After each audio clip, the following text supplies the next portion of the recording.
네, 자 그럼 지금부터 블록체인 디지털 자산 산업 방향 지금 발제수는요 김영준 교수님, 송인규 교수님, 박성준 교수님 그리고 최정무 상임 부회장님, 윤석빈 교수님, 한망식 대표님, 성호영 대표인데요. 먼저 시작하기 앞서서 우리 김영준 교수님이 먼저 이 발의를 하시겠는데요.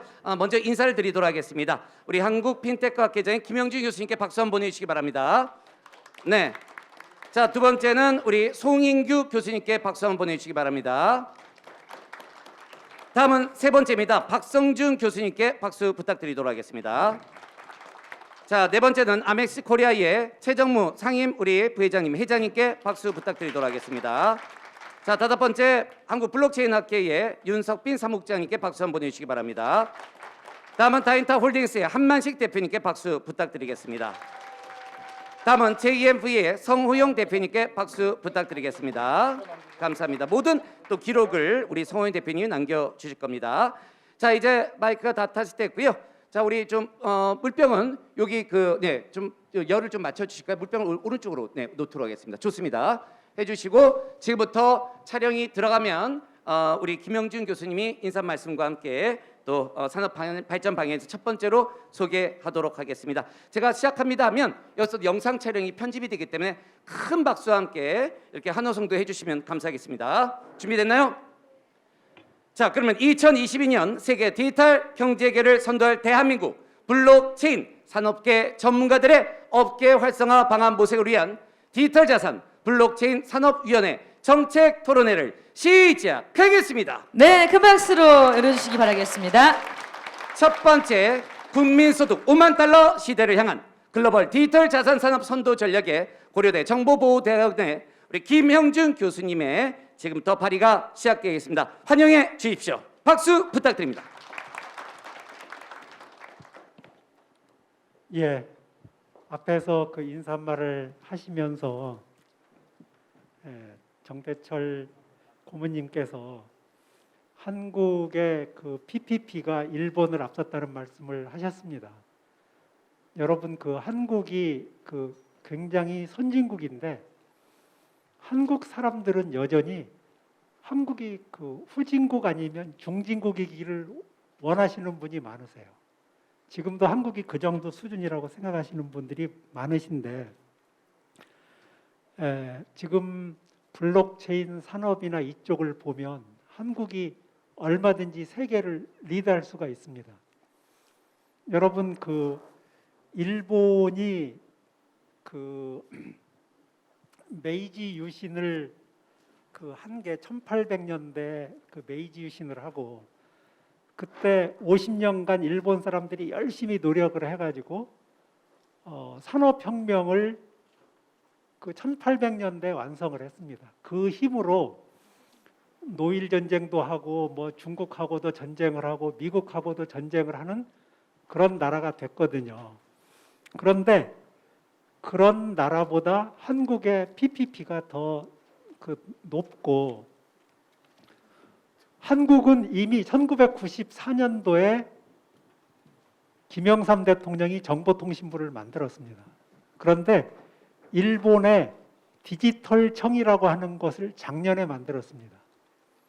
일본 사람들은 거의 현금을 쓰고 신용카드도 거의 안 쓰거든요.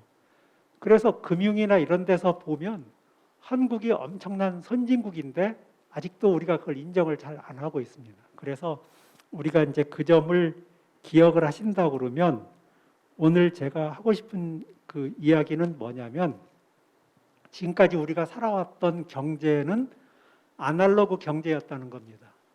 우리 그 지폐를 가지고 교환을 하고 그랬는데 얘는 그냥 지폐라서 종이일 뿐이지 컴퓨터도 아니고 아무것도 아닌 거예요. 그래서 거기에는 여러 가지 문제점이 존재했습니다. 그 정보 비대칭이 존재하고 그래서 이런 문제가 다 사라지고 새로운 세상이 오는데 그게 뭐냐 그러면 디지털 화폐를 기반으로 하는 디지털 경제라는 겁니다. 그래서 우리가 아날로그 경제에서 디지털 경제로 전환할 때 항상 세상이 바뀔 때 기회가 있는 겁니다. 그래서 아날로그 경제에서 디지털 경제로 갈 때 우리에게 기회가 있으니 우리가 이 기회를 잘 잡아보자.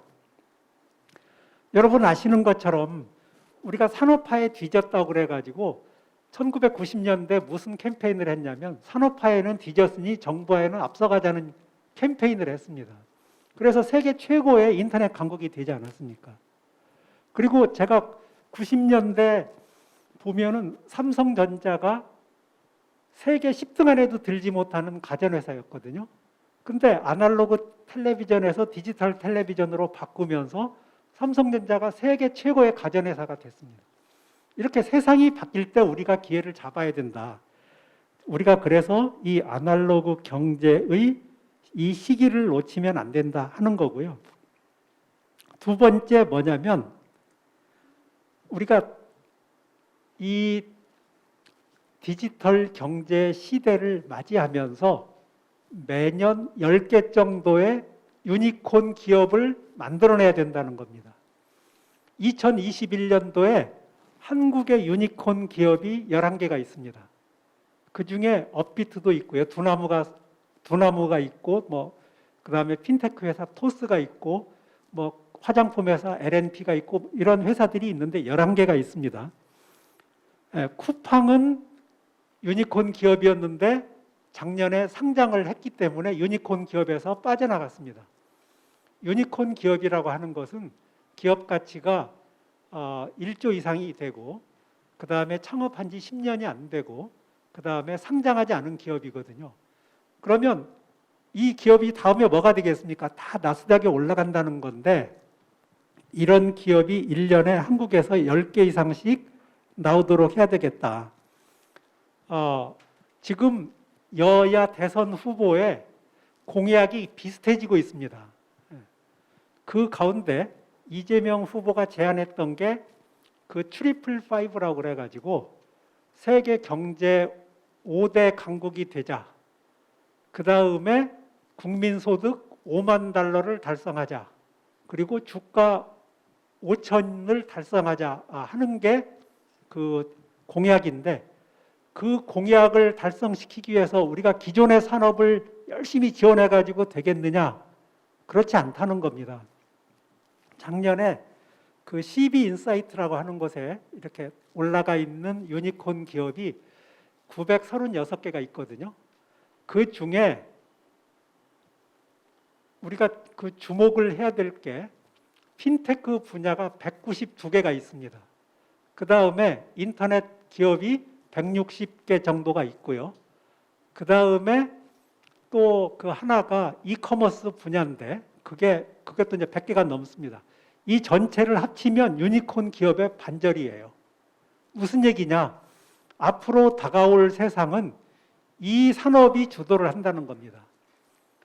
우리나라 이 문재인 정부가 열심히 이 자본을 투입을 해가지고 예산을 투입해서 지원을 한 게 인공지능하고 빅데이터인데요.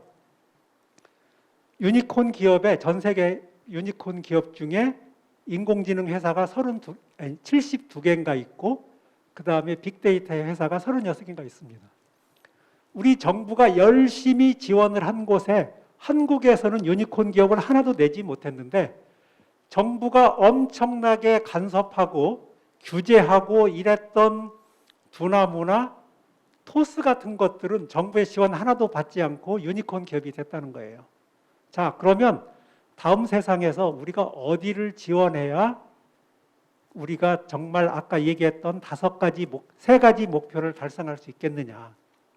그게 바로 우리가 오늘 모여서 함께 얘기하고자 하는 블록체인, 암호화폐, 메타버스, NFT, 디파이, 다오 이런 분야라는 겁니다. 그래서 오늘 이 자리에 계시는 여러분들이 열심히 이 분야가 성장할 수 있도록 도와주시면 좋겠다 하는 거고요. 그 다음에 아까도 말씀드린 것처럼 우리나라 금융위원회는 거래소나 이런 데 엄청나게 간섭을 하고 규제를 했습니다.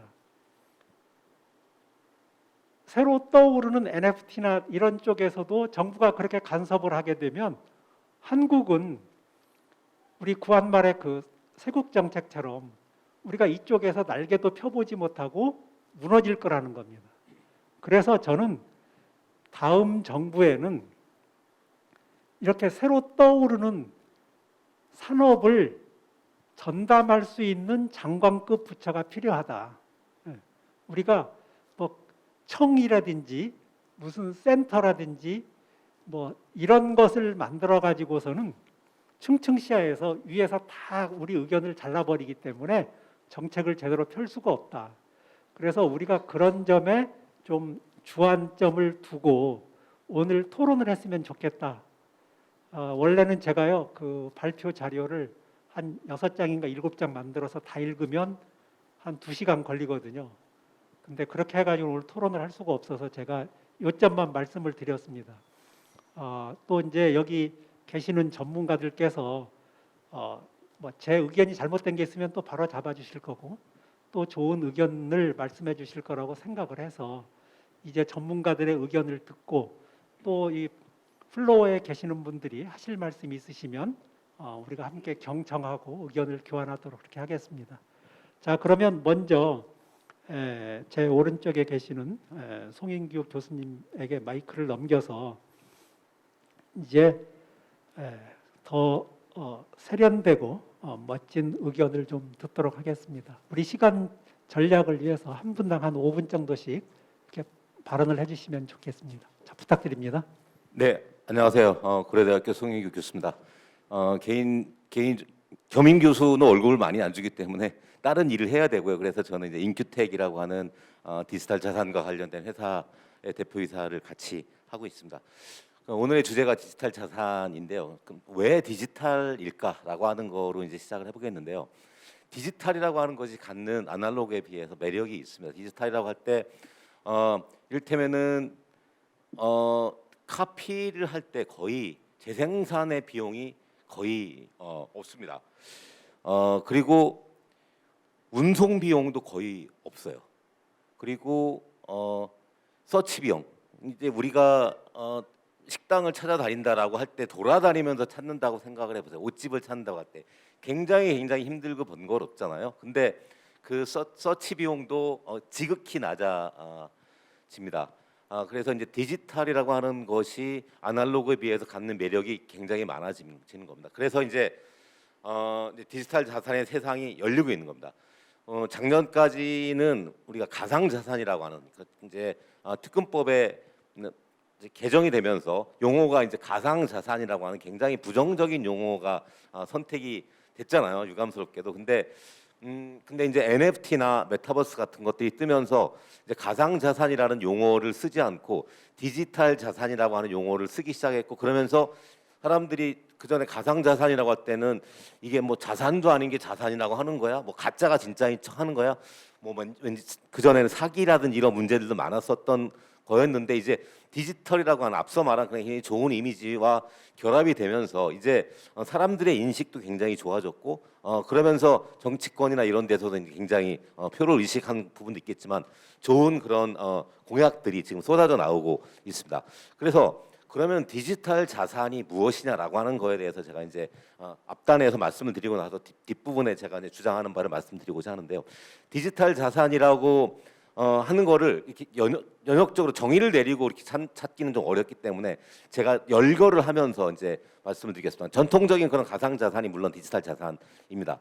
그리고 우리가 이제 CBDC라고 얘기하는데 우리가 쓰고 있는 원화 아니면 달러 이런 것들이 다 디지털로 이제 바뀌게 되는 겁니다. 중국은 이미 이번 올림픽을 하면서 발행을 했죠. CBDC라고. 중국에서는 이제 DCEP라고 하는 다른 용어로 쓰긴 합니다만. 그래서 법정 화폐도 디지털로 이제 바뀌게 되는 그런 겁니다. 그러니까 법정 화폐가 디지털로 바뀐다는 것의 의미는 굉장히 큰데요. 한국은행에서 지금 이제 실험을 하고 있는데 여기 갤럭시에다가 디지털 원화를 넣었는데요. 디지털 원화만 넣은 게 아니고 거기 NFT도 같이 넣었어요. 이 이야기는 무엇이냐면 이제 그 NFT를 사기 위해서 거래소에 가서 가상화폐를 사고 그리고 지갑에다 넣고 그리고 이제 오픈시라고 하는 데를 가서 지갑을 연결하고 그리고 사고 굉장히 여러 가지 절차를 밟아야지만이 디지털 자산이나 NFT를 살 수 있었는데 여기 안에 다 들어가잖아. 지갑 안에 다 들어가기 때문에 그냥 띡띡 누르기만 하면은 이제 디지털 원화가 NFT로 바뀌는 NFT를 디지털 원화로 되는 이제 그런 이제 세상이 열리는 겁니다. 그래서 법정화폐가 디지털화가 되는 것은 곧 그 디지털 세상으로 가는 디지털 자산의 세상으로 가는 엄청나게 큰 고속도로가 열리는 거다라고 이제 생각을 하시면 되고요. 그리고 우리가 지금 이제 알고 있는 금융자산, 예금, 주식, 채권, 뭐 이런 펀드 이런 것들이 다 이제 그 STO라고 불리는 이제 증권형이라고 불리는데 그게 이제 토큰으로 발행이 될 것이고요. 그리고 이미 발행이 되었지만 실물 자산, 부동산, 금, 은 뭐 이런 류의 이제 실물 자산도 다 디지털 자산으로 발행이 되는 거고요. 그리고 이제 NFT라고 불리우는 그 음악, 미술, 만화, 영화, 뭐 콘텐츠라고 불리우는 것들이 다 디지털 자산으로 이제 바뀌게 되는 이제 그리고 이제 마이데이터가 시작이 됐는데 이제 데이터가 디지털 자산으로 바뀌는 겁니다. 그래서 이제 이런 그 전에 있었던 자산이죠.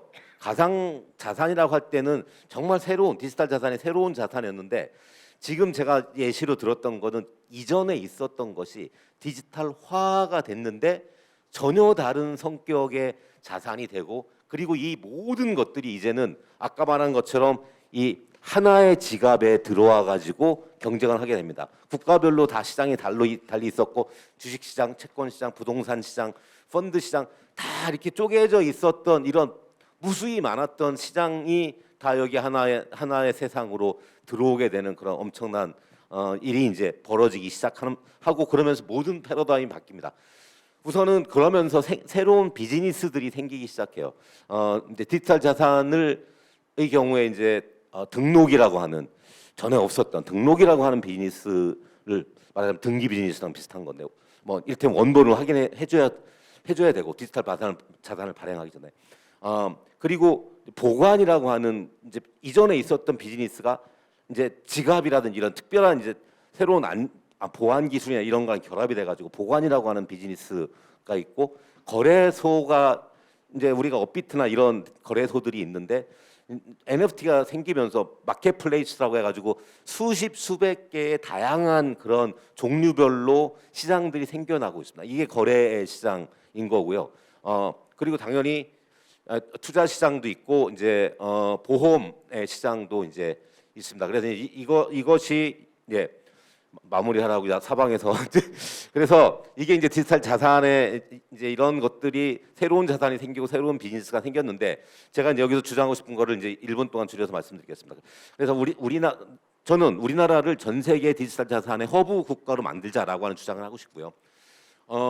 이제 그러기 위해서 가장 중요한 거는 전 세계에서 디지털 자산이 우리나라로 와야 되고 우리나라에서 비즈니스를 해야 되고 우리나라에서 스타트업들이 생겨야 됩니다. 우호적인 제도가 있어야 돼요. 우호적인 제도에서 가장 중요한 거는 디지털 자산에서 생기는 그 소득세를 면세하는 세금을 0으로 하는 겁니다. 그러면 이제 전 세계에서 다 몰려들 수밖에 없죠.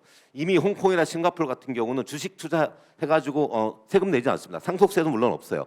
거기는 전 세계에 있는 모든 그 자산을 금융 자산을 끌어들이기 위해서 가장 우호적인 그런 제도를 만드는 국가입니다. 저는 우리나라가 디지털 자산에 대해서 홍콩이나 싱가포르이 하는 것처럼 면세 제도를 도입을 해가지고 전 세계에 있는 자산을 끌어들여서 전 세계의 디지털 자산 산업을 리드하는 그런 국가가 됐으면 좋겠다라고 이제 말씀드리면서 뒤에 있는 얘기는 자르도록 하겠습니다. 네, 고맙습니다.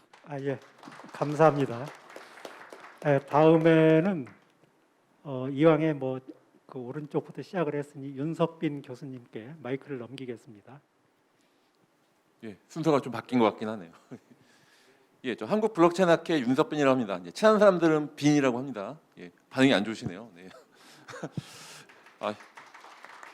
제가 흰머리가 유전이요. 사실은 같이 다니면 제가 친구를 많이 알고 있는데 흰머리는 유전입니다. 나이가 좀 어리다는 거 막내는 순서 바뀌긴 합니다만 저 짧게 말씀드리겠습니다. 일단 말씀하셨던 저도 다 동감하고요. 근데 먼저 산업이니까 산업의 먼저 규모라고 할까요? 블록체인의 규모가 가트너라고 하는 유명한 시장조사기관에서 2030년도에 3,300조 마켓입니다. 이런 마켓에서 저희 나라도 아까 선배님 말씀하신 것처럼 저희가 준비되는 게 맞고요. 그리고 아까 말씀드린 저희가 규제가 필요하죠. 하지만 통찰력 있는 규제가 필요할 것 같습니다. 이런 올해 안에 이제 많은 대선 얘기 나왔는데 저희가 통찰력 있는 규제 필요할 것 같고요. 올해가 대선만 있는 게 아닙니다. 아까 말씀하셨던 한국은행 12대시 연구 모의고사가 있고요. 마이데이터가 시작되고요. 그리고 여러분들이 이제 모바일 운전면허증이 여러분들이 그 모바일 운전면허증이 다 블록체인화 됩니다. 그래서 사실은 여러분들이 인지하지 못하지만 갖고 있는 여러 아까 말씀드린 지갑 안에 기존 금융 플러스 디지털 자산, CBDC, 마이데이터, NFT가 하나로 통합되는 슈퍼앱 서비스 시대가 될 걸로 예상이 되고요. 그런 부분에서 저희가 그런 규제가 필요한 부분이고요. 또 한 가지 말씀드리고 싶은 부분은 저희 막내가 중학교 3학년입니다. 저 중3인데요. 지금 로블록스라는 메타버스 대표적인 서비스가 있는 저희 아이가 하는 요금은 절대 안 하는데 메타버스인 로블록스에서는 살고 있습니다. 절대 게임이 아닙니다. 스토리 여러분들이 이제 전혀 비욘드 게임을 넘어서 그 안에 이코노미 시스템이 있는데요. 저희 아이를 보면 제가 느낀 게 있습니다. 이 아이가 해외에 있는 친구들과 직접 피어투피어로 전송하고요. 그 안에 살고 있는 걸 보면서 이 아이가 컸을 때 은행을 쓸 것이냐? 제가 볼 때 안 쓸 거거든요. 여러분들 저희가 많은 얘기들이 저희가 현 세대뿐 아니라 앞으로 있는 넥스트 세대, G세대 저희 아이한테는 카톡하면 답이 안 옵니다. 근데 제가 로블록스에서 답이 와요. 저한테는 카톡 오는 거는 뭐 카카오피만 연락이 오는데 제가 봤을 때 여러분들 자녀분들 그런 데서 다음 세대를 위해서 통찰력 있는 규제를 꼭 했으면 좋을 것 같습니다. 예, 이상입니다. 예, 감사합니다. 예, 다음에는 이제 왼쪽부터 시작을 하도록 하겠습니다. 우리 박성준 교수님께 마이크를 넘기겠습니다.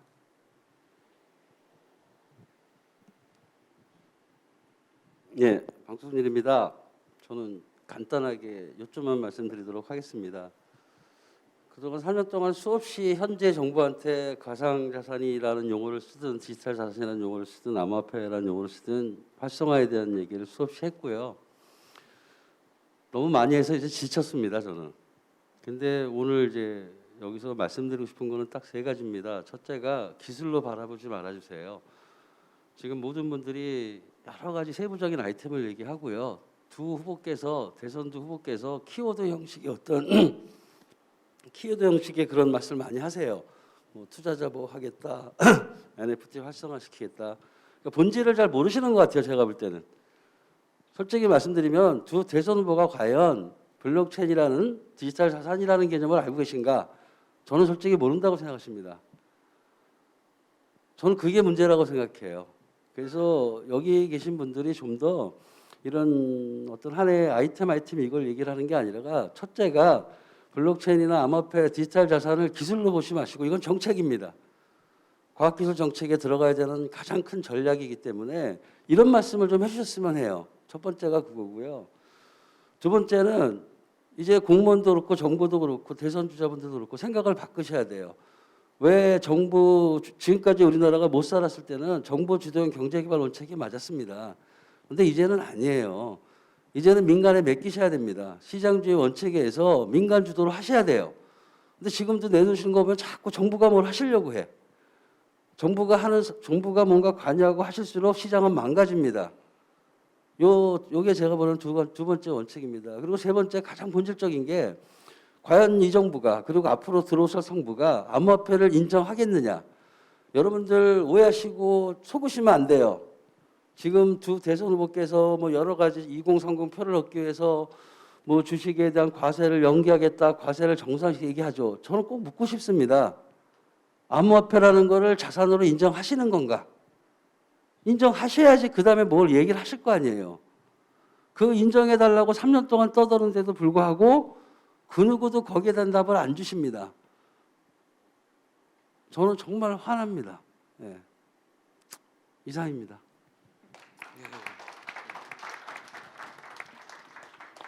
예, 다음에는 최정무 대표님께 마이크를 넘기겠습니다. 예, 안녕하십니까. 오늘 이제 블록체인 산업위원회가 이제 발족이 됐기 때문에 앞으로 이제 새로운 정부가 들었으면은 뭐 정책 제안할 수 있는 기회가 아마 많을 거라고 생각이 듭니다. 그래서 오늘 굉장히 뜻깊은 자리인데 오늘 이렇게 쭉 이제 말씀들 하시는데 뭐 새로운 정부든 지금 뭐 기존 정부든 이 블록체인 산업이 발전해야 된다는 것에 대해서는 다 이제 같이 공감하시는 것 같습니다. 근데 이제 블록체인과 관련된 키워드가 이제 여러 가지가 있죠. 블록체인, 가상자산, 또 거래소, NFT, 뭐 메타버스, 기타 등등 많은 것들이 혼재 있는데요. 저는 왜 이렇게 아직 가닥이 안 잡히냐 하면은 어떤 프로 순서가 안 잡혔다고 보는 겁니다. 저한테 만일에 이제 새로운 정부에 어떻게 하면 돼? 블록체인 산업을 발전시키려면 어떻게 하면 됩니까? 라고 저한테 물어본다면 그 순서가 있어요. 우선 크게 이제 블록체인, 거래소와 가상자산, 그리고 이제 생태계 이렇게 나눌 수 있거든요. 그러니까 NFT 메타버스는 생태계에 들어가는 거죠. 그렇게 이제 셋을 나눠놓고 보면 이제 블록체인에 대해서 해법을 찾아야 되는데요. 이제 블록체인은 해법이 첫째가 뭐냐면 우리 국가, 대한민국 국가의 표준 메인넷이 있어야 되는 겁니다. 그게 없이는 아무것도 할 수 없는 거예요. 저는 그렇게 생각합니다. 예, 첫째가 국가 주도의 국가 표준 메인넷이 있어야 된다. 새로운 정부에서 해야 될 첫 번째는 가장 첫 번째가 지금 말씀드린 그 메인넷을 확보하는 겁니다. 그 메인넷을 확보를 어떻게 해야 되는데 개발을 해야 돼? 발굴해야 돼? 어떻게 해야 돼요? 발굴하면 됩니다. 이미 우리 한국에는 엄청난 기술들이 다 자리 잡고 있습니다. 근데 드러나지 않고 있어요. 몰라요. 누군가 찾아줘야 됩니다. 새로운 정부에서 그걸 찾아주면 됩니다. 그 국가 표준 메인넷을 해외에서 가져올 생각하면 안 돼요. 우리 토종이어야 되는 겁니다. 자, 토종의 메인넷을 딱 확보해 놓으면 그 다음부터는 일사천리입니다. 일사천리 다 해결됩니다. 거기에 블록체인에다가 기반해서 빅데이터 얹을 수 있는 기술 우리나라 다 있어요. 그러면 빅데이터 구축 때문에 인공지능 연동되고요. 그럼 블록체인 세계는 완전히 이제 해법이 끝난 겁니다. 예, 생태계만 늘려가면 되는 거예요. 그럼 두 번째가 뭐냐면 이제 가상자산하고 거래소입니다. 블록체인은 해결 끝났죠. 메인넷 있으면 해결되니까. 두 번째는 가상자산과 거래소를 어떻게 풀어야 되느냐 하는 겁니다. 지금 이제 우리 다 아시잖아요. 거래소에 뭐 원화마켓이 4개밖에 안 되냐, 뭐 23개는 나머지는 원화마켓 합격 못했나, 막 지금 분분하지 않습니까? 그 해법 간단합니다. 정부 주도에서 상장 심사라고 상장 심사 또는 폐지 심사를 해주면 돼요. 다 아시다시피 거래소의 원화마켓을 안 열어주는 이유는 거래소에서 스캔 코인이 발생하고 사고가 발생할 때 은행까지 불똥 튀까봐 못 해주는 거거든요. 근데 거래소도 그러니까 은행이 단절을 해요. 책임이 안 오게끔. 그럼 거래소가 책임을 져야 되는죠. 그동안 거래소는 그걸 짐을 안고 일을 해왔어요. 그렇다고 해서 거래소가 스캠이 발생한 걸 책임을 안 지거든요. 지금 그러니까 정부 입장에서 볼 때는 그냥 이렇게 보니까 뭐 끊임없이 스캠을 발생하고 막 이런 일이 생기거든요. 그 문제를 해결해야 되는데 그러니까 겁나서 못해요. 제일 중요한 것은 이 주식시장처럼 상장과 폐지에 대한 심사를 정부에서 해줘야 되는 겁니다. 그래서 상장과 심사 정부에서 승인이 난 것은 거래소들은 그냥 마음 놓고 상장을 시켜주면 되고요. 책임이 없으니까요. 책임은 정부가 져줘야 됩니다. 이 산업이 발전하려면. 어떤 회사에서 오너가 일을 하는데 부하들이 니네들이 책임져 하면 누가 일을 하겠습니까? 그죠? 오너가 책임져줘요. 정부가 책임을 져줘야 되는 겁니다. 과감하게. 그 대신 심사를 기준을 정확하게 놓고 정확한 잣대로 심사를 해야 되겠죠. 그러면 은행권들은요 생각할 거 없습니다. 그냥 은행에다가 계좌 열어주면 되는 거예요. 책임이 없으니까. 그렇죠? 그래서 활성화가 돼야 되는 겁니다. 그래서 거래소와 해법은 딱 간단하게 해결됐죠. 이제 그다음 세 번째 남는 게 뭐냐면 생태계인데 문제는 뭐냐면 이제 가상자산 좀 구체적으로 들어가겠습니다. 가상자산이 제대로 심사를 받는데 이제 그 전에 해결될 게 뭐냐면 CBDC가 해결돼야 됩니다. CBDC가 먼저 자리 잡아야지 안정적인 그 크립토 커런시가 나와서 브릿지 역할을 할 수 있는 거예요. 근데 CBDC가 지금 얘기만 되고 있는 상태에서 CBDC가 없는 상태에서 브릿지만 가지고는 이 크립토 커런시만 가지고는 이 기반이 세워지지 않는 겁니다. 정부 차원에서 CBDC가 먼저 안착을 해야 되는데 제가 CBDC에 대해서 좀 말씀을 드리면 굉장히 빨리 서둘러야 됩니다. 좀 전에도 말씀하셨지만 중국은 지금 벌써 이번에 베이징 북경 올림픽부터 시작해갖고 이미 디지털 위안화를 쓰고 있어요. 이미 벌써 10조 원 발행을 했고요. 그게 지금 이번에 끝나고 나면 전 세계로 파급되고요. 저희 나라도 우리나라도 곧 우리 디지털 위안화를 결제하는 카드 단말기를 설치해야만 될 수도 있는 지금 그런 위기예요. 그냥 시장이 화폐 시장이 잠식당하는 겁니다. 그래서 하시라도 지금 눕을 이유가 없어요. 근데 눈치 보고 있어요. 뭐 미국이 2025년도 하니까 미국 하는 거 봐서 하지. 그래 갖고는 이 시대를 앞서 나갈 수 없습니다. 그래서 CBDC 기술 이미 다 돼 있는 게 우리나라 다 있습니다. 다 있어요. 뭐 모의 테스트 지금 하고는 있지만 이미 모의 테스트 같은 수준은 다 돼 있다고 저는 생각이 돼. 기술로는 단지 그거를 갖다가 스피드 있게 빨리 발굴해서 진행을 안 하고 있다는 거예요. 그 새로운 정부에서는 그 박차를 가야 됩니다. 올 2022년 말까지 다 모든 걸 준비해 놓고 2023년부터 딱 스타팅한다 생각하면 세계 시장을 앞서 나갈 수 있어요. CBDC가 스타팅되면 그다음 크립토커런시 정부에서 심사해갖고 아주 우량 크립토커런시가 자리 잡으면 어떤 일이 벌어지냐면요. 우리나라에서 만약 크립토커런시 어떤 하나가 제대로게 성장하잖아요. 그러면 삼성전자 10년 매출할 걸 다 그 자산을 확보할 수 있어요. 오늘 디지털 자산 얘기 많이 나오는데 만약 크립토커런시 한 5개가 세계 시장에서 우뚝 쓴다면은 그 자산은요 천문학적인 숫자가 되는 거예요. 대한민국 자산인 겁니다. 그게 뭐 여기 조선은 우리 아마 50년 동안 대한민국이 벌어둔 그 인컴을 갖다가 그 5개가 순식간에 전 세계 자산을 끌어모을 수 있어요. 회장님 좀 정리해 예. 그래서 그렇게 지금 이제 그 블록체인 관련해서 이제 가상자산 관련해서 거래소 관련해서 그리고 나머지 이제 생태계인데 뭐 생태계 문제는 이제 나중으로 거론하도록 하고요. 그래서 오늘 제가 이런 말씀드린 것을 구체화시키고 풀현화시키고 계획을 잡는다면 이제 우리 블록체인 산업위원회 우리 이한영 회장님하고 같이 해서 우리가 이제 더 구체적인 안을 갖다가 정부에 제시하고 그럴 수 있는 기회가 앞으로 있을 거라고 생각이 됩니다. 예, 감사합니다. 예, 감사합니다.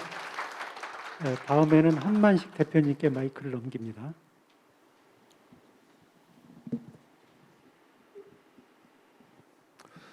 예, 오늘 뭐 정책 토론이라고 제가 오늘 처음 참석해 봤는데요.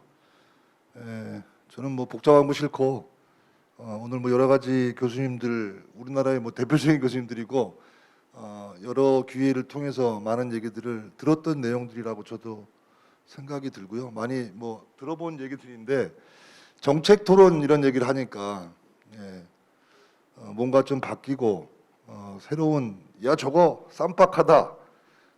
내 마음에 와닿는다. 뭐 이런 의견들이 많이 주고받았으면 좋을 것 같은데요. 우리가 지금 그 블록체인 기업진흥협회니까 우리나라 블록체인 기업들이 잘 돼서 또 세계적인 경쟁력을 갖고 그럴 수 있도록 금년에 많은 변화가 있어야겠죠. 저는 20년 전에 우리나라가 IT 강국이고 뭐 인터넷 강국이라는 그런 얘기를 했는데 지금 전 세계적으로 인터넷 강국 기업이 우리나라에 있느냐? 없습니다. 앞으로 10년, 20년 작년에 NFT 메타버스 얘기가 많이 나왔는데요. 메타버스 전 세계 기업이 20년 전에 인터넷 홈페이지를 만들고 인터넷 비즈니스를 했습니다.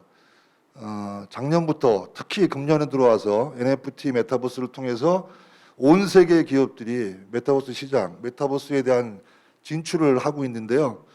금년에 우리가 어떻게 대응하느냐에 따라서 앞으로 벌어지는 메타버스 시대에 우리나라가 어느 자리를 위치할 거냐, 어떤 정책, 어떤 지원이나 이런 것들이 생기냐에 따라서 엄청난 변화가 또 있을 거고 20년 전에 우리가 잘못해서 뭐 인터넷 강국이라고 했는데 지금 인터넷 대표기업 하나도 없어요.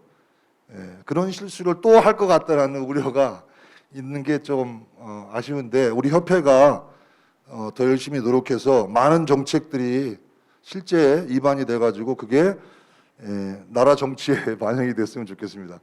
두 번째 문제는 저는 우리나라 블록체인 기업들이 빨리 이렇게 경쟁력을 갖도록 하는 그런 일도 현업에서 하고 있는데요. 그 일보다는 잘 먹고 잘 사는 거 이거에 관심이 많습니다. 지금 보도된 자료를 가지고 얘기하게 되면 불과 1년 전만 하더라도 전 세계적으로 암호화폐에 투자하는 사람이 1억 명이 안 됐습니다. 작년 연말이 2억 9천 명이라고 보도 자료가 나왔는데요.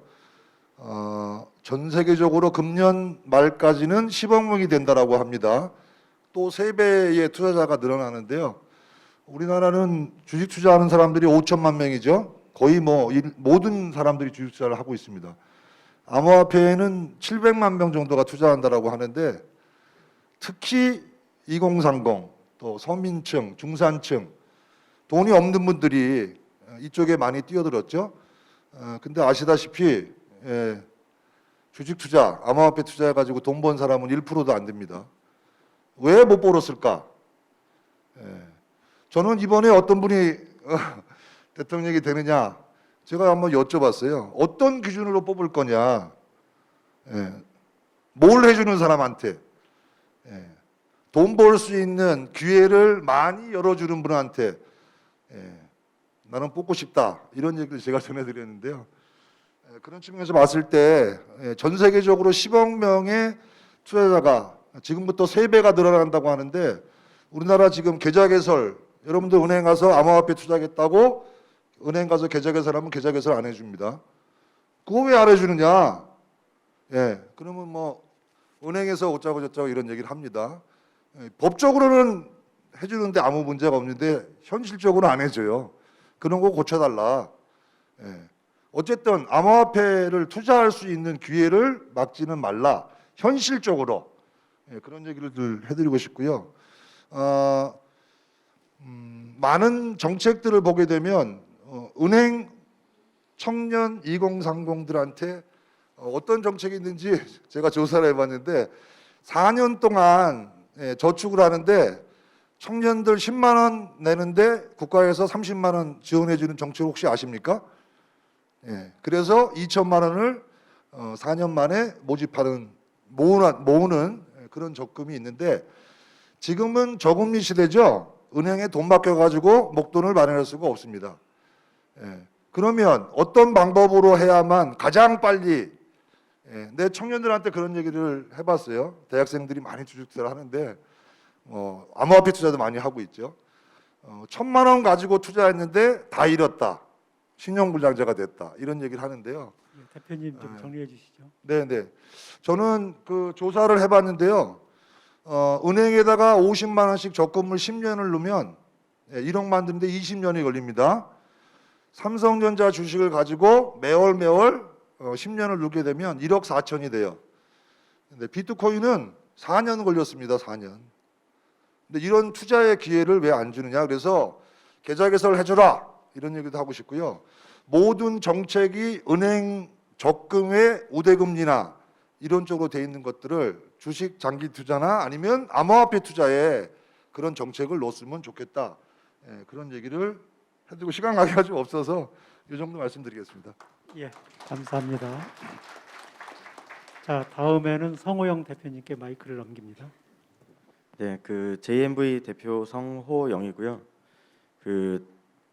뭐 참고하셨을지 모르겠지만 이게 이게 위원회 조직 기획안도 제출을 했었고, 저는 개인적으로 좀 이커머스 쪽 생태계에서 많이 활동을 했었습니다. 그래서 제가 크립토 생태계를 활동하면서 느낀 거는 이커머스 처음 도입했을 때랑 상당히 비슷하다는 거예요. 새로운 생태계가 자리 잡는다는 관점에서 이커머스도 굉장히 많은 문제들이 있었고, 그 과정에서 사실 저는 한 4, 5천 명 정도 창업자들에 대한 교육을 진행을 했던 것 같은데, 저는 그 과정에서 발생했던 문제점들이나 이런 것들이 정책적으로 상당히 잘 반영이 되면 좋겠다라는 생각에서 오늘 자리에 나왔고요.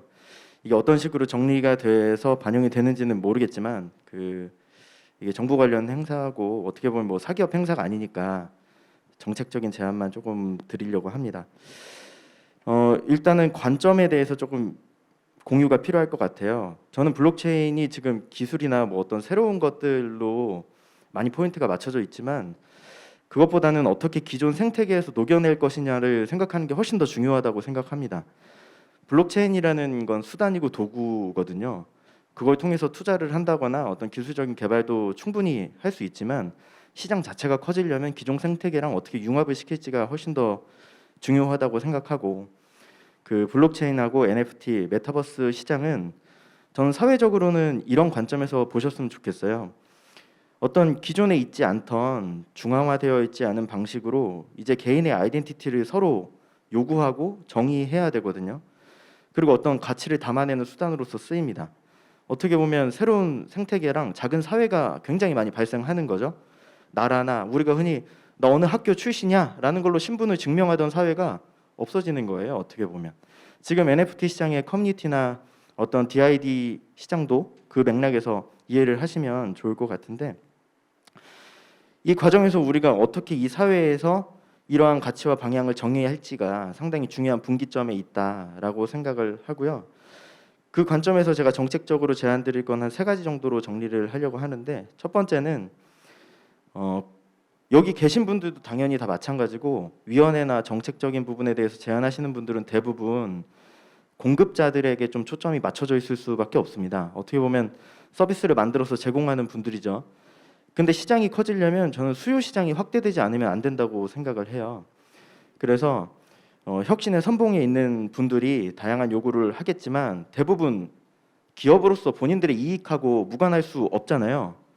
그렇기 때문에 우리는 이제 코인을 소유하고 있는 사람들이 많지만 결국은 대부분 다 투자 수요고, 우리가 인구가 작은 나라지만 결국은 크립토 생태계 내에선 인구가 많은 나라가 될 수 있기 때문에 그런 수요 시장을 어떻게 늘릴 것인지를 많이 고민해야 된다고 생각을 하고요.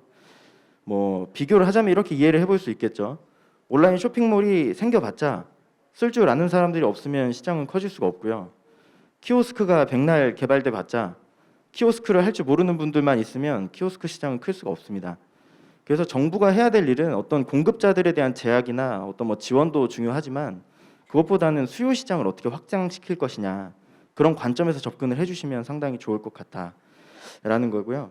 두 번째는 다양한 생태계에 결국 블록체인이라는 게 스며들려면 저는 생태계랑 관련된 직무 범위의 확장이 굉장히 필요하다고 생각합니다. 이게 개발자만 있다고 생각을 하지만 실제로 크립토 생태계가 퍼져 나가려면 관련된 직무가 상당히 많이 필요해요.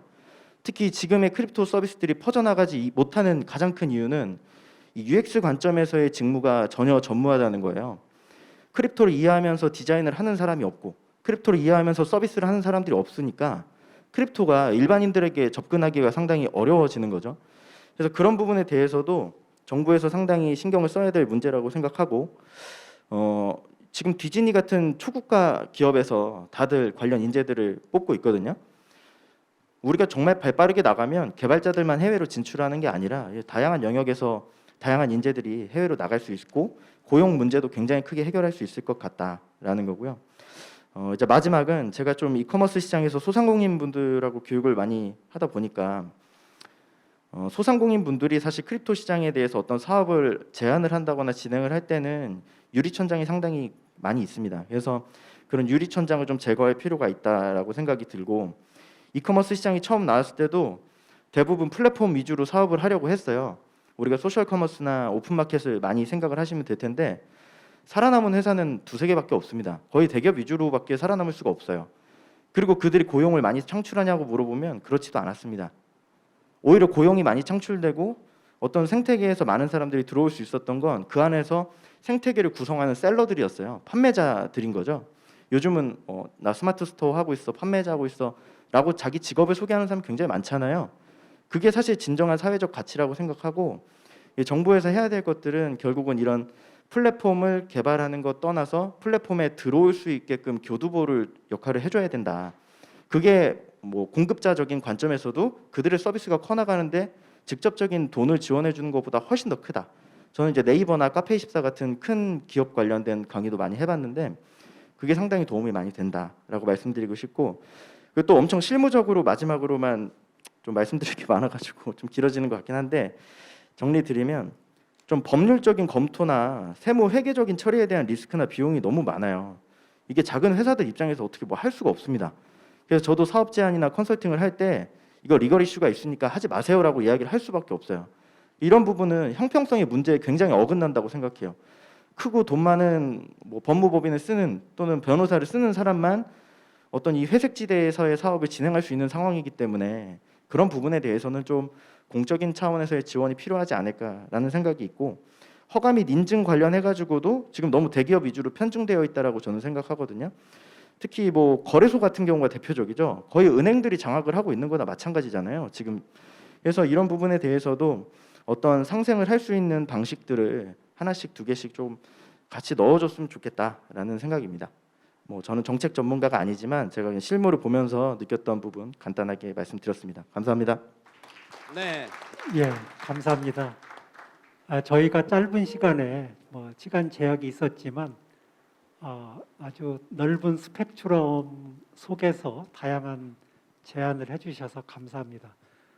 지금 우리 토론 내용이 녹화되고 있으니까 이게 정리돼서 많은 사람들에게 전파가 되고 또 정책 당국에도 전달이 될 거라고 생각을 합니다. 우리의 생각이 다 원하는 대로 정책에 반영이 되면 좋겠지만 이 사회에는 다양한 사람들의 의견이 충돌하기 때문에 나중에 새로운 정부에서 잘 녹여낼 거라고 생각을 하고요. 저희가 다 이렇게 모여서 일하는 것은 먹고 살자고 하는 일인데 벌써 지금 7시가 다가오고 있습니다. 그래서 여러분 가능하면 저희가 7시 전에 마치려고 하고요. 그 전에 우리 박성준 교수님 또 성명서 발표를 하셔야 되는데 그렇게 보면 플로어에 계신 분들 한두 분 정도 저희가 의견을 듣고 정리를 해야 될 것 같습니다. 혹시 플로어에 계신 분들 의견이 있으시면 손 들어 주시고요. 없으시면 다음으로 진행을 하도록 그렇게 하겠습니다. 혹시 네. 플로어 분 중에서 질문사항 있으시면 손을 번쩍 들어 주시면 저희가 질의에 대한 응답을 꼼꼼하게 해드리도록. 네. 제가 바로 찾아가도록 하겠습니다. 자기 소개 먼저 해주시고요. 이거 지금 블록체인 산업진흥회 상임 부회장 변우입니다. 제가 그 말씀이 나오기를 기대했는데 현재 CBDC가 나오면은 그 가상화폐 소위 크립토 커런시가 대폭락을 맞을 것이다. 또 그것들이 과연 공존할 수 있는가? 아니면은 상호 공존해서 산업을 발전시킬 수 있는가? 그리고 많은 알트 코인들이 이 지구상에 사라질 것이다. 그래서 많은 전문가들이 지금 제시하고 있는데 그에 대한 해법도 있고 새로운 정부가 어떻게 공존할 것이며 이거 어떻게 나갈 것이냐에 대해서 전문가들에게 꼭 묻고 싶습니다. 예, 감사합니다. 또 저기 질문이 있으시면 한 네, 분만 더 한 번만 더 해주시기 바랍니다. 아니면 이 질문 답변하고 다음으로 넘어갈까요? 바로 아니요, 네, 질문 다 받고 하겠습니다. 한 분 더 받도록 하겠습니다. 네, 없으신 것 같습니다. 네, 질문 한 분 더 있으면 제가 선물 드리도록 하겠습니다. 손 번쩍 드시고. 예. 네, 그러면 답변은 우리 최정무 회장님께서 해주신다고 하니까요. 답변 부탁드리겠습니다. 잠시만요. 네. 이것은 간단하게 답변드리면 그냥 무조건 공존한다고 보시면 될 것 같습니다. 공존 안 할 수가 없습니다. 누가 그거를 어떻게 공존 안 하게 만들 수도 없고요. 무조건 공존한다. 다만 이제 어떤 모습으로 공존하느냐인데요. 지금 어차피 CBDC는 대세거든요. 각 나라별로 대세를 다 CBDC가 자리하게 돼 있는데 결국은 이제 아주 우량한 크립토 커런시들이 브릿지 역할을 하게 되는 거죠. ABCD 국가들의 서로 스위칭 역할, 브릿지 역할을 이 크립토 커런시들이 하게 되는 거예요. 실질적인 생태계에서는 크립토 커런시가 많은 부분을 차지할 거라고 저는 봅니다. CBDC가 직접 생태계로 들어가지는 않을 거라고 저는 생각을 합니다. 제 개인적 생각이죠. 감사합니다. 우리 송영 교수님 또 간단하게 한 말씀 해주시죠. 그 통화는 굉장히 가치가 안정돼 있으니까 거래 수단으로 유용하죠. 근데 지금 이제 그 코인들은 가격이 변동성이 심하기 때문에 거래의 수단으로 잘 안 쓰이잖아요. 근데 당연히 이런 거래의 수단이라고 하는 용도로는 CBDC를 경쟁할 수는 없습니다. 그렇지만은 비트코인은 거래의 수단이라기보다는 사실은 어떤 부의 저장 수단 같은 역할로 훨씬 더 큰 거고요. 그다음에 이더리움이나 이런 것들은 CBDC가 할 수 없는 스마트 컨트랙이나 이런 것들을 가지고 생태계를 만드는 거기 때문에 CBDC가 도저히 대체하는 거는 거의 불가능하다고 보면 되고요.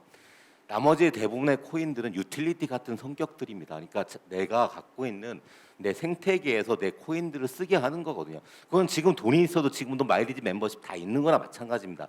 그럼에도 불구하고 그거를 유틸리티 토큰이라는 형태로 발행했을 때 생태계가 커지는 겁니다. 그렇기 때문에 CBDC는 이런 모든 크립토 세상으로 가는 굉장히 큰 고속도로를 뚫어주는 거고요. 그 안에서 지금 거래 수단으로는 잘 안 쓰일 겁니다. 이제 거래 수단으로는 잘 안 쓰인다는 건 명심해야 될 거고요. 그렇지만 거래 수단 말고도 너무나 많은 용도가 있기 때문에 그건 영향받지 않는다라고 보시면 됩니다. 제가 혹시라도 한 말씀 드리면요. 이것이 이제 새로운 정부의 우리의 메시지가 전달이 된다면 한 가지 꼭 말씀드릴 게 있는 게 뭐냐면 블록체인, 빅데이터, AI, NFT, 메타버스, 기타 등등 해갖고요. 다른 나라에서 갖지 않은 우리만의 특화된 그 기술들이 많습니다. 너무도 많습니다. 그것을 우리는 활용을 못하고 있거든요. 새로운 정부에서는 그 기술을 마음껏 찾아서 마음껏 활용하시면은 전 세계를 우리가 리드해 나갈 수 있다는 거, 그 메시지를 꼭 전해드리고 싶어요. 예, 마치겠습니다. 예, 감사합니다. 네, 여러분 네, 큰 박수 박수 한번 주십시오. 예, 부탁드리겠습니다. 네. 그러면 저희가 충분히 시간을 썼다고 생각을 하고요. 저희는 여기서 마치도록 하고 여러분 경청해 주셔서 감사드리고 좋은 발표해 주신 우리 또 패널들께 감사를 드리고요. 마이크를 이제 또 사회자에게 넘기겠습니다. 네, 바로 네. 우리 박성준 교수님 바로 모셔서요. 우리 발조 기념 성명서 발표하는 시간으로 네, 바로 발표하기 넘어가도록 앞서서 우리 하겠습니다. 전체 진행을 해주신 우리 김영중 회장님께도 자장께도 박수 한번 크게 보내주시기 바랍니다. 네, 큰 박수 네, 보내주시기 바랍니다. 수고하셨습니다. 사랑합니다. 감사합니다. 다음은 우리 동국대학교 블록체인 연구센터장이시죠, 박성준 교수님께서 성명서를 발표하는데요. 저희 블록체인 협회와 그리고 또 초안 가이드라인을 한국 블록체인 협회 단체 연합회 이한영 회장님께서 회장님께서, 가드라인을 잡아주셨습니다. 주셨습니다. 이한영 회장님께도 다시 한번 큰 감사의 박수 박수 한번 보내주시기 부탁드리겠습니다. 바랍니다. 고맙습니다. 네. 네, 박선희 교수님. 네, 블록체인 혁명이라는 주제로 지금 인터넷 지능 정책을 블록체인 지능 정책으로 추진하자 한국판 뉴딜 정책을 넘어서 블록체인 뉴딜 정책으로 수정할 것이라는 전체 기조 내용을 중심으로 해서 우리 교수님께서 멋지게 우리 박성준 교수님께서 디지털 자산 산업위원회 발족 기념의 성명서를 발표하도록 하겠습니다. 한번 일어서서 해주실까요? 잘 보이게. 네, 네 일어서서. 네, 좋습니다. 박수 한번 크게 보내시기 바랍니다. 네, 자 다시 한번 크게 박수 한번 주세요. 여러분 소리 한번 질러주세요. 네, 반갑습니다. 네, 본의원에게 그 블록체인 협단체 그 회장님이신 이한영 회장님의 성명서를 제가 대독을 하게 됐습니다. 그래서 이 안에 있는 내용은 저만의 생각이 아니라 아마 여기 계신 전문가들이나 아니면은 블록체인 협단체 의견이라고 생각해 주시면 감사하겠습니다. 어쨌든 제가 대표로 발표하게 돼서 영광으로 생각하고요. 발표하도록 하겠습니다. 자, 블록체인 뉴딜 정책 성명서. 정부는 미래 대한민국의 성장 동력 확보를 통해 국가 경쟁력 확보를 위해 한국판 뉴딜 정책을 강력히 추진하고 있습니다. 이는 미래 대한민국의 성장 동력 확보 및 경쟁력 제고를 위해 반드시 추진해야 하는 국가 정책임은 자명한 사실입니다. 그러나 현재 추진 중인 한국판 뉴딜 정책은 블록체인 혁명이라는 시대의 큰 흐름이 반영되지 못하고 있음을 주지하시길 바랍니다. 정부 스스로 블록체인을 제2의 인터넷이라고 생각하고 있지 않나요? 그렇다면 인터넷 지능 정책 이후 제2의 인터넷 지능 정책, 즉 블록체인 지능 정책을 추진해야 한다고 생각합니다. 또한 인터넷 혁명 시대에서 경험했던 우리의 실패 사례와 성공 사례를 반면교사로 삼아 대한민국은 인터넷 지능 정책을 통해 가장 빠른 인터넷과 스마트폰 보급률 1위라는 자랑하는 IT 강국이라고 이야기하고 있었습니다. 그러나 엄밀히 여러분한테 말씀드리고 싶은 거는 대한민국은 IT 강국이 아닙니다. 원래부터 아니었고요. 지금도 아닙니다. 우리나라는 IT 인프라 강국이라는 뜻입니다. 그 훌륭한 IT 인프라를 위해서 우리나라가 왜 IT 강국이 안 됐을까요? 제가 볼 때 그거는 국가 정책의 실패입니다. 특히 거기에는 규제라는 큰 틀이 있습니다. 이걸 반면교사 삼아서 이제 제2의 인터넷인 블록체인 지능 정책을 필 때는 이런 실수를 하면은 안 된다는 것을 강력히 말씀드리고 싶은 겁니다. 과거 성공한 정책과 실패한 정책을 반면교사 삼아 블록체인 지능 정책을 강력히 추진했으면 합니다. 이를 위해서 블록체인 인프라 지능뿐만 아니라 블록체인 관련 산업 생태계 활성화가 그 중심에 있어야 된다고 생각을 합니다. 이런 의미에서 현재 정부가 추진하고 있는 한국판 뉴딜 정책을 넘어서 블록체인 뉴딜 정책을 추진해야 한다고 저희는 주장하고 있는 것입니다. 블록체인 뉴딜 정책은 어렵지 않습니다. 한국판 뉴딜 정책은 여러분은 아시겠지만 인터넷 기반의 우리나라 성장 동력을 잡는 정책입니다. 미래 세상은 인터넷이 아닙니다. 블록체인입니다. 그렇다면 현재 추진하고 있는 한국판 뉴딜 정책을 블록체인 기반의 블록체인 뉴딜 정책으로 조속히 전환해야 한다는 걸 꼭 말씀드리고 싶습니다. 우리나라 블록체인 전문가하고 국내 암호화폐 전문가들이 3년 동안 주장했습니다. 예. 결과는 뭘까요? 지금 양쪽 대선 후보께서 암호화폐에 대해서 디지털 자산이라는 얘기 가지고 말씀을 하십니다. 본질은 그게 아니라는 겁니다. 이에 국내 블록체인 관련 단체 및 학계 등이 중지를 모아서 정부의 다음과 같은 산학력 관련 업계에 일치된 의견을 전달하여 정책 개선을 촉구합니다. 첫째, 블록체인과 암호화폐는 분리할 수 없다는 것을 분명히 말씀드리고 싶습니다. 블록체인 육성 정책을 조속히 블록체인과 암호화폐 육성 정책으로 전환해야 합니다. 블록체인과 암호화폐 정책 지원 기관인 블록체인 진흥원의 조속한 설립도 강력히 촉구합니다. 암호화폐 및 블록체인 활성화를 위한 법 제도 등 기반 조성이 먼저 필요합니다. 바로 암호화폐 제도화를 빨리 선언하셔야 됩니다. 정치권은 암호화폐 진흥과 규제의 균형적 입법을 또 추진하셔야 됩니다. 요즘 나오는 거 보면은 자꾸 가상자산 어떤 많은 국회의원들께서 암호화폐에 대한 규제 관련 입법을 생각하십니다. 소는 누가 키우죠? 규제 이전에 먼저 암호화폐를 진흥하셔야 됩니다. 우리나라 공무원 잘하십니다. 우리나라 공무원들 진흥 잘하십니다. 규제도 잘하십니다. 암호화폐 진흥과 규제에 대한 각 정부 기관의 부처 역할에 따라서 제발 블록체인과 암호화폐에 대한 진흥과 규제에 대한 적절한 정책을 펴주시기 바랍니다. 저는 이것을 한국판 뉴딜 정책이라고 말씀드리는 겁니다. 이번 대선 후보님들께서 자꾸 키워드 방식의 어떤 그런 선거 공약을 하지 마시고 우리 국가 미래의 안정을 위해 블록체인 뉴딜 정책 관점에서 선거 공약이 나왔으면 하는 게 저희 협단체 회원들의 바람입니다. 감사합니다. 네, 큰 박수 부탁드립니다. 감사합니다. 네. 한국판 뉴딜 정책을 블록체인 뉴딜 정책으로 수정할 것을 강력히 강력히 요청한다는 촉구한다. 네, 우리 존경하는 안드워스 박성준 대표이사님 교수님께서 이렇게 우리 한국 블록체인 협회 그리고 단체연합회 이한영 회장님을 대신해서 네. 멋지게 성명서를 이렇게 성명서를 낭독해 발표 주셨습니다. 임무 완수를 해 주셨습니다. 네. 감사드리고요. 네. 특히나 우리 고려대 차장 김영준 교수님과 마치 그 서부 개척 시대의 황야의 치인처럼 그때는 이제 총을 잘 쏘는 사람들이 세상을 지배했지만 네. 이젠 블록체인을 얼마나 잘 다루냐에 따라서 네. 나라의 국가 기관 산업이 맞습니다. 동반 성장을 할 수가 있겠는데요. 네, 네. 이 황야의 7인 우리 네. 경제를 할 7인에 이 두 분을 모시고서 그래도 마지막 이제 7시에 딱 끝내려고 하는데 2시간 동안 정확하게 지금 마무리가 됐는데 이한영 회장님하고 정대철 회장님 좀 무대로 올라와 주시기 바랍니다. 박수로 환영해 주시기 바랍니다. 네, 무대로 한번 올라오셔서 오늘 패널 토론하는 모습을 같이 멋지게 또 영원히 다큐멘터리를 남겨야 되니까요. 무대로 네 올라오셔서 사진 기념사진 네, 마지막 아웃풋 기념사진 찍겠습니다. 촬영을 위한 네, 무대로 가운데로, 네, 올라가시면 정대철 우리 되겠고요. 총재님도 네, 정말로 네. 오랜 시간 정말 고생 많으셨습니다. 네. 또 오늘의 이 노력들이 대한민국 국가 발전의 초석이 되어서 네. 다시 한번 우리 IT 아니, 강국, 뒤쪽으로 서주시죠. 블록체인 네, 강국이 이렇게 되는 토론회, 예, 예. 그런 희망찬 미래를 열어나갈 첫 포문이 네, 되기를 기대해 봅니다. 가운데 자장 옆에 정대철 총재님 이렇게 해주시고요. 네. 전부 다 이 코로나 시대에 있기 때문에 사실 그 손을 잡는 게 쉽지가 않잖아요. 맞습니다. 전부 다 이렇게 하트나 그 다음에 화이팅으로 이렇게 통일을 해서 네. 뭐 멋지게 앞으로 우리 블록체인 기술이 네. 세계 속에 우리 대한민국의 중심이 될 수 있도록 네. 한국판 뉴딜 정책은 블록체인의 혁명이다.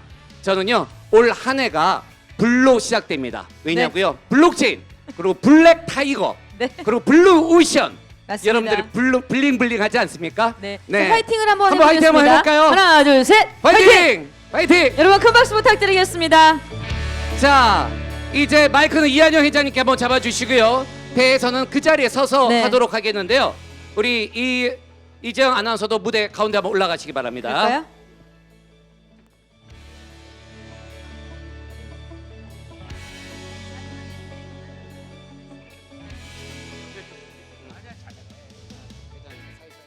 오늘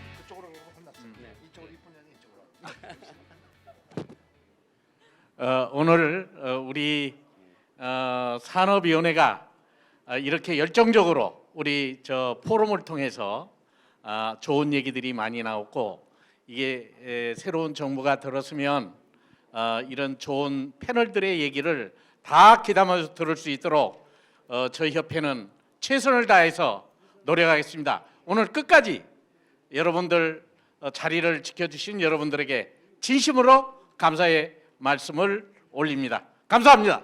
감사합니다. 네, 큰 박수 부탁드립니다. 자, 우리 정대철 총재님도 마이크 잡아주시고요. 오늘 사실 마지막에 JMV의 성호영 대표님께서 본인은 정책 전문가가 아닙니다라고 얘기했는데 전문가보다도 더 잘해 주셨습니다. 총평을 한번 들어보도록 하겠습니다. 정대철 우리 총재님 마이크 잡아주시고요. 어땠는지요? 우리 잘 자장가 패널. 됐죠? 예, 감사합니다. 네, 감사합니다. 자, 그러면 오늘 사실 이제 마무리는 이지영 우리 아나운서가 노래를 불러준다 그랬었는데 우리 음향 USB가 준비 안 된 관계로 네, 시간 관계상 유튜브에서 가수 이수연으로 검색하시면 나옵니다. 네, 오늘 대체하도록 영상은 하겠습니다. 다시 보기를 할 수가 있습니다. 네, 여러분들께서 우리 블록체인 블록체인 투데이 TV로 스파르타 그렇죠. 네네. 들어가시면 네네. 블록체인 투데이 스파르타 경제 TV인데요. TV 두 군데에서 네. 녹화가 되어 있고 생방송으로 진행했으니까 다시 한번 검색하시면 전 과정을 보실 수가 있습니다. 네. 자, 그러면 이제 저희가 다 같이 한번 마이크 전부 다 잡아주시고요. 하나씩 잡아주시고 앞쪽에 자장도 우리 김영준 교수님께서도 마이크 잡아주시고요.